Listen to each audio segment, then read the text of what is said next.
Hello guys, कैसे हैं आप लोग। आशा करता हूँ आप सभी स्वस्थ होंगे। तो आज का वीडियो शुरू करते हैं, जो कि है टर्किश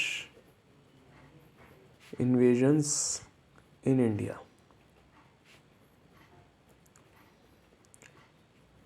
तो आज का जो टॉपिक है ना, वो रिलेट है हमारा, जुड़ा हुआ है महमूद गजनी के बारे में। आपने सुना होगा कैसे इंडिया आए और इनसे पहले जो शासक थे तो वो कैसे सक्सेसफुल अटैम्प्ट अनसक्सेसफुल अटैम्प्ट जो भी उन्होंने किया, वो मतलब किस हद तक कामयाब हुए, किस हद तक नहीं हुए, वो हम समझने वाले हैं इस वीडियो में, है ना। तो उसको समझने के लिए हमें सबसे पहले भारत के इतिहास के बारे में पता होना चाहिए थोड़ा। तो ये मिली कश्मीर वाले एरिया के बारे में, ये वाला पार्ट। यहाँ पर जो कश्मीर के बारे में जो अभी हम पढ़ने वाले हैं, यहाँ पर जो हम एंशिएंट टाइम में जो डायनेस्टीज़ ने रूल किया है, उसका सोर्स ऑफ इंफॉर्मेशन बहुत इम्पॉर्टेंट है। कई बार कॉम्पिटिटिव एग्ज़ाम में पूछ लिया जाता है। एक बुक है जिसका नाम है राजा तरंगिनी। इसको लिखा था कलहन ने, और इनको हम one of the oldest renowned historian में भी जानते हैं। क्यों, ऐसा क्यों है? इन्होंने क्या किया था कि कश्मीर में जितने भी राजा रूल करके गए और जो इनके टाइम रूल कर रहे थे, उनको एक क्रोनोलॉजिकल ऑर्डर में सेट किया। तो इसीलिए हम इनको ओल्डेस्ट हिस्टोरियन भी कहते हैं। ओके, तो अभी हम जो इसमें डायनेस्टीज़ कवर करने वाले हैं, सबसे पहली है करकोटा डायनेस्टी।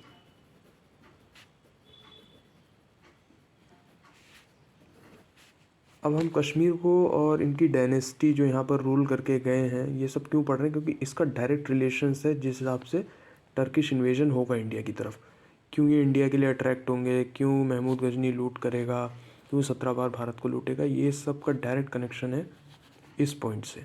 तो इसीलिए हम सबसे पहले इस पॉइंट को कवर कर रहे हैं, ठीक है। तो करकोटा डायनेस्टी, और उसके बाद आती है Utpala dynasty. Third one is the Yashaskara dynasty. तो होता क्या है ना, करकोटा डायनेस्टी में जो celebrated ruler, not the founder, है ना, फाउंडर नहीं थे, one of the renowned celebrated ruler है जिनका नाम है दुर्लभ वर्धन। कहाँ के? करकोटा डायनेस्टी के। इनके टाइम में कैपिटल क्या थी? Parihaspur. Second one is Lalitaditya. ये काफ़ी मतलब इनका नाम काफ़ी चर्चित रहता है अगर हम कश्मीर का इतिहास पढ़ें। तो ये इसलिए भी फेमस है क्योंकि इन्होंने अपने टाइम में एम्पायर जो किंगडम था उसका काफ़ी फैलाव किया है। आसपास के ट्राइब से इन्होंने काफ़ी युद्ध लड़े, उनको हराया भी, और किंगडम को काफ़ी मतलब स्ट्रॉन्ग स्ट्रेंथन रखा इन्होंने अपने टाइम पे। इनके टाइम पे जो कैपिटल थी वो थी अनंतनाग, ठीक है ना। और one of the oldest sun temple called as Martand sun temple. Martand sun temple, तो मार्तंड सन टेम्पल इन्होंने बिल्ड करवाया। और ये कभी कभी कॉम्पिटिटिव एग्जाम में पूछ लिया जाता है कि oldest sun temple, Martand sun temple, ठीक है ना, ये पूछ लिया जाता है कॉम्पिटिटिव एग्जाम में। तो इसके बाद क्या होता है ना, जो नेक्स्ट डायनेस्टी है उत्पल डायनेस्टी। इसमें जो रिनाउंड सेलिब्रेटेड रूलर रहे हैं, पहले Avanti Varman and the second is Shankar Varman. अब अवंती वर्मन इसलिए फेमस है, आपने वुलार लेक के बारे में ज़रूर सुना होगा। वुलार झील जो कि कश्मीर में है, झेलम नदी के ऊपर। मैंने इससे पहले वीडियोस डाले हुए हैं इंदस रिवर के ऊपर, तो उसमें मैंने एक नदी पढ़ाई थी झेलम रिवर, उसमें मैंने मेंशन भी किया था वुलार लेक के बारे में। आई होप आपने सबने वो देखा होगा, और आई होप आप सबने सब्सक्राइब भी किया होगा। तो होता क्या है कि वुलार लेक के ऊपर जो इन्होंने था ना, फ्लड गेट बनवाए थे कि आसपास के जो इलाके हैं वो बाढ़ से बचे रहें, है ना। जो नेक्स्ट डायनेस्टी बहुत इंपॉर्टेंट है और काफ़ी इंटरेस्टिंग भी है। होता क्या है, इसमें रूलर थे शेमगुप्त। अब शेमगुप्त की वाइफ थी दिद्दा। जितने भी इंपॉर्टेंट फैसले होते थे ना, अब राजा शेमगुप्त थे, लेकिन दिद्दा उसमें बराबर पार्टिसिपेट करती थी दरबार में। तो होता है कि अब इसका प्रमाण हमें कहाँ से मिलता है, कहाँ से सोर्स ऑफ इंफॉर्मेशन मिलती है, तो वो है दी शेमगुप्त नाम के कॉइन्स जो इनके कार्यकाल में इस्टेब्लिश हुए। किसके कार्यकाल में? शेमगुप्त के टाइम में। तो होता क्या है, दिद्दा के बारे में ऐसा कहा जाता है ना, ऐसा कहा जाता है कि इन्होंने अपने बेटे और पोतों तक को मरवा दिया था राजगद्दी हासिल करने के लिए कश्मीर की। तो और हिस्टोरियंस ऐसा भी कहते हैं कि इनके टाइम में कश्मीर जो था ना काफ़ी पीस लविंग और प्रॉस्पेरिटी की तरफ था। तो ऐसे रूलर हिस्टोरियंस ऐसा कहते हैं दैट शी वॉज गुड, है ना। तो उसके बाद क्या होता है ना, अब जब इनका एम्पायर डिक्लाइन करने लगता है, मतलब इनकी डेथ हो जाती है, जब डिक्लाइन होने लगता है तो उसी टाइम इन्वेजन होता है टर्किश शाही डायनेस्टी का। अब ये एकदम से टर्किश इंडिया में आए कैसे? कश्मीर की तरफ ये कहाँ पे फैलाव करते हैं? मेनली पंजाब और अफ़गानिस्तान के पास काबुल वाला, और नीचे थोड़ा ऊपर कश्मीर वाला, नीचे पंजाब और साइड में अफ़गानिस्तान के पास काबुल, ये इलाका पूरा ये ऑक्यूपाई कर लेते हैं। कौन? टर्किश वाले लोग। और इस डायनेस्टी को क्या नाम दिया गया? टर्किश शाही डायनेस्टी। तो अब होता क्या है कि इसके जो रूलर होते हैं वो तो टर्किश होते हैं, जो फर्स्ट रूलर होते हैं, लेकिन जो एक इनके दरबार में ब्राह्मण मिनिस्टर था कल्लर नाम का, इसका जिक्र हमें राजतरंगिणी में भी मिलता है ना।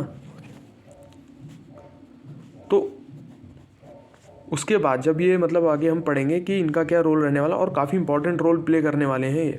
और मेनली जो इसके बाद मतलब इनके बाद जो रूलर आते हैं जो इधर वाले एरिया पे शासन स्थापित करेंगे इनके बाद, उनका बहुत बड़ा रोल है। उसमें आते हैं हमारे जयपाल और दूसरे आनंदपाल, इनका बहुत बड़ा रोल है। आगे हम समझेंगे कि कैसे, और यही दोनों लोग जो है ना मतलब बहुत बड़ा रोल प्ले करेंगे कि जो गजनविद जो एम्पायर सेटअप होगा वो हम आगे पढ़ने वाले हैं, कैसे वो इंडिया की तरफ अट्रैक्ट होंगे, क्यों इंडिया में एंटर करना चाहेंगे, तो वो हम समझेंगे। लेकिन उसके लिए सबसे पहले हमें एक और पार्ट को समझना पड़ेगा, और वो है कि इंडिया में तो ये घट रहा था, लेकिन साइड बाय साइड वर्ल्ड में मेनली वेस्टर्न की तरफ जो मिडल ईस्ट कंट्रीज़ है ना, अगर हम इंडिया के मैप को देखें तो वहाँ पर मिडल ईस्ट कंट्री में ना एक जगह है Saudi Arab. I hope you all are familiar with that. वहाँ पर मक्का और मदीना आपने डेफिनेटली पढ़ा होगा। देखिए अभी जो मैं आगे डिस्कस करने वाला हूँ वो बिल्कुल मैं रिलीजन के पर्पस से नहीं, एज ए हिस्ट्री के पर्पस से डिस्कस करने वाला हूँ। And I respect each and every religion from the bottom of my heart. तो हम सिर्फ हिस्ट्री के पॉइंट ऑफ व्यू से चीज़ों को समझेंगे, है ना। तो होता क्या है ना, मक्का और मदीना से टाइम मान के चलते हैं, मतलब कई बुक्स में लिखा रहता है 622 से 632 AD की बात है। मतलब जीसस क्राइस्ट के टाइम पीरियड के बाद से अगर हम कंसीडर करें तो 622 से 632 AD, मतलब 0 से अगर हम फर्दर आगे मूव करते हैं तब की बात बता रहा हूँ, ठीक है ना। तो 622 से 632 AD के बीच में क्या होता है ना, इस टाइम पे मतलब सऊदी अरब में यहाँ पर मोहम्मद साहब इस्लाम को प्रोपगेट स्प्रेड करने का आइडिया लाने वाले होते हैं। लेकिन उससे पहले अब कोई ना कोई तो रिलीजन, कुछ ना कुछ लोग तो यहाँ रहते होंगे आने से पहले इस्लाम के। तो वो कौन थे? वो ज़्यादातर लोग जो रहते थे वो यहूदी और क्रिश्चियन की डिफरेंट वर्जन क्रिश्चियनिटी के। अब होता क्या है ना, अगर हम इस्लाम के कॉन्सेप्ट और क्रिश्चियनिटी के कॉन्सेप्ट को अगर कंपेयर करें तो क्रिश्चियनिटी में ये बताया गया है कि जो गॉड, जो कि हमारे फादर, एज ए फादर हम बोलते हैं, है ना, और मानते भी हैं ऐसे क्रिश्चियन में, तो वो ही संसार के जो लोग हैं उनके सारे दुख को हरेंगे, और इसीलिए जो थे जीसस जी सूली पर चढ़ गए थे, ऐसा क्रिश्चियनिटी बताती है। पर होता क्या है, इस्लाम में क्या बताया गया है कि अगर कोई पर्सन धरती पे कोई भी जुल्म या अपराध कर रहा है तो उसकी सज़ा उसको खुद ही फेस करनी पड़ेगी और वो ही मान्य होगी, है ना। तो ये दोनों फिलॉसफी क्या हो गई? अगेंस्ट हो गई ना, मतलब कॉन्ट्राडिक्ट हो गई आपस में। तो अब वेस्टर्न साइड में मेनली क्या होता था कि यहाँ पर एक फ़िलॉसफी अगर कोई नई जन्म ले रही है ना तो उसको बहुत ही सप्रेस किया जाता था, और ये चीज़ मोहम्मद साहब को भी फेस करनी पड़ी, है ना। तो इसलिए क्या होता है, वो मक्का से मदीना आ जाते हैं, और यहाँ पर एक दिन क्या होता है, उनके कानों में रिवील किए जाते हैं मैसेजेस, और वो एक होली बुक में लिखते हैं, उसको नाम देते हैं कुरान, है ना। तो अब मोहम्मद साहब उसको काफ़ी प्रोपगेट करते हैं, 8 साल तक मदीना में रहते हैं और काफ़ी मतलब प्रचार प्रसार करते हैं। जब मोहम्मद साहब की एक दिन डेथ हो जाती है ना, उसके बाद इसको आगे बढ़ाने का ज़िम्मा लेते हैं अबू बकर और अली। अली कौन थे? Son in law. और अबू बकर कौन? Ali son in law, Abu Bakr father in law. अब father in law Abu Bakr ने कॉन्सेप्ट दिया।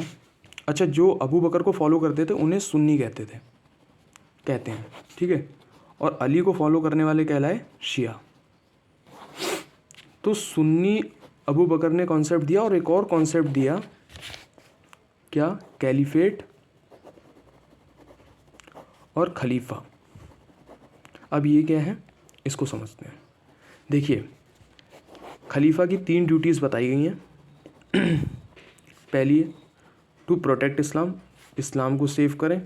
Second is to propagate spread Islam, फैलाव करें। थर्ड है as a ruler territorially expand करना, ठीक है ना। तो ये 3 ड्यूटीज़ बताई गई हैं। अब एक राज्य है, एक टेरिटरी है, उधर अगर कोई खलीफा रूल कर रहा है और वो 3 ड्यूटीज़ परफॉर्म कर रहा है, अगर नहीं भी करता है तो भी उसको क्या कहा जाएगा? कैलिफेट। समझ में आया? जैसे एम्पायर को एम्परर रूल करता है, किंगडम को किंग रूल करता है, खलीफा जिस टेरिटरी को रूल करता है उसको क्या कहा जाता है? कैलिफेट। सिंपल है ना। तो आई होप ये आपको समझ में आया होगा। अब ऐसे ही 3 कैलिफेट इमर्ज हुए, राशिदुन, उमायद और अब्बासिद। मिडल ईस्ट की बात कर रहा हूँ मैं मेनली। तो होता है क्या है ना, उमायद अरब साइड में अगर देखेंगे, इंडिया की वेस्टर्न तरफ, यहाँ पर मान लीजिए इंडिया है, इधर अगर हम देखेंगे तो यहाँ पर अरब साइड में उमायद कैलिफेट में इनका जो व्यापार था वो श्रीलंका के राजाओं से चलता था। तो अब यहाँ से नाव जाती थी, ये सिंध वाला रीजन अगर हम इंडिया का मान लें, मैं थोड़ा और क्लियर बना के आपको दिखा देता हूँ। ये हमारा प्यारा भारत है, यहाँ कहीं पाकिस्तान है, यहाँ अफ़गानिस्तान है और ये अरब वाला